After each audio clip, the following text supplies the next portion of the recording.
Всем привет, меня зовут Томаш, и меня на 400 фунтов. Я решил сэкономить денег. Хочу сделать распаковку жизни с вами вместе сегодня. Я сейчас хочу с вами поделиться историей, которая случилась со мной, когда я приехал в Англию. Почему стоит снимать жилье через риэлтора, почему не стоит этого делать, как найти жилье. Наверное, начну с поиска жилья. Искал я жилье на Spare-Room. Я написал одному из риэлторов, потому что в Англии их очень много. Я лично считаю, что лучше найти лендлорда, владельца дома, с которым можно договориться. Вам выдадут нормальный контракт, если вы ничего не знаете, вам все объяснят. Минус в том, что если что-то случится в доме, как бы вам это и помогут сделать или отремонтировать, но с очень такой натяжкой. То есть все очень зависит от человека. С агентством, например, если вам нужна новая мебель или постель, если вы будете жить, например, в доме с лендлордом, вы должны себе эти вещи купить. А агентство вам их может просто дать бесплатно.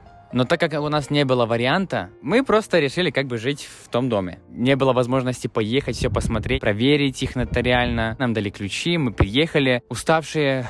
Ну, вроде все было нормально. Потом у нас вышла несостыковка с человеком, с которым я решил там жить. Целью было просто сэкономить деньги.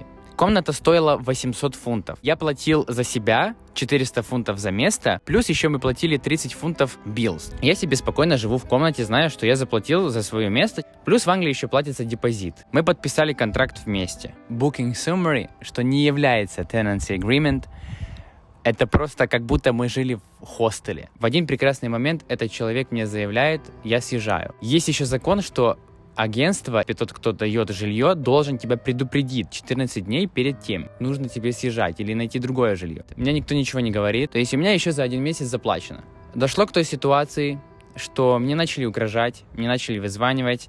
Ко мне ночью приходил коллектор. Я не расист, но большой черный парень приходил. У него были ключи от дома, от моей комнаты. Стучался, заходил, я ему не открывал. Я звонил в полицию, говорил, мне тут угрожают, от меня хотят деньги.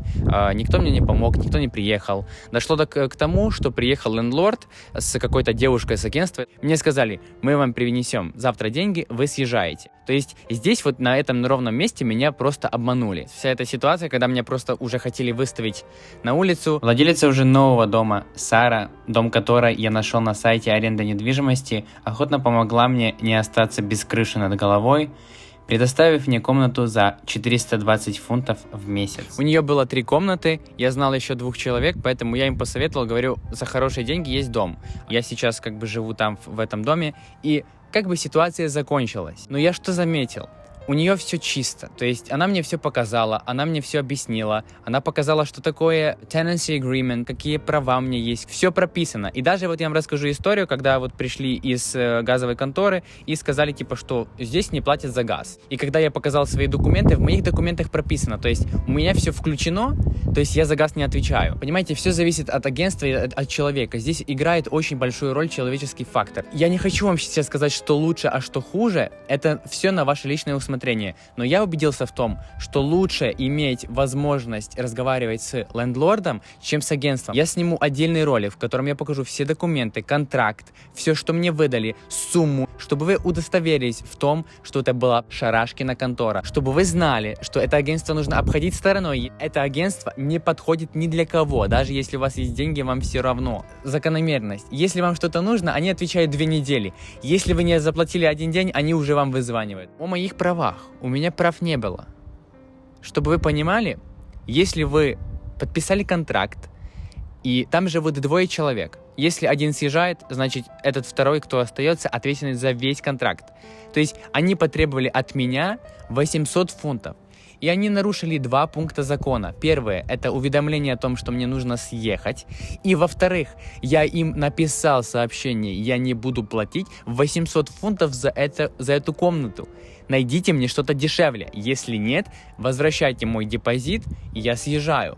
Они мне ничего не ответили, а в конце месяца сказали, что мы сняли ваш депозит, заплатили за комнату за 1 месяц 800 фунтов, и в конце месяца они меня просто выставили из моего дома. Я потерял 400 фунтов на ровном месте. Я вам скажу честно, что эта история меня просто научила быть сильнее, не сдаваться. И это я сейчас говорю об этом с улыбкой.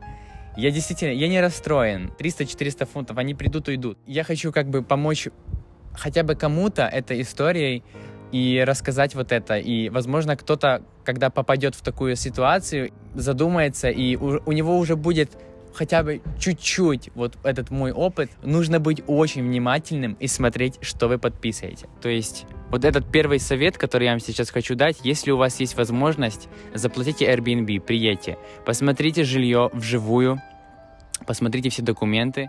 Никогда ничего не подписывайте без того, чтобы с кем-то компетентным не посоветовавшись. Даже вот заплатить, если нужно, заплатите. Поэтому будьте аккуратны, уверены в том, что делаете, и всегда все 2 раза проверяйте. Всех обнял.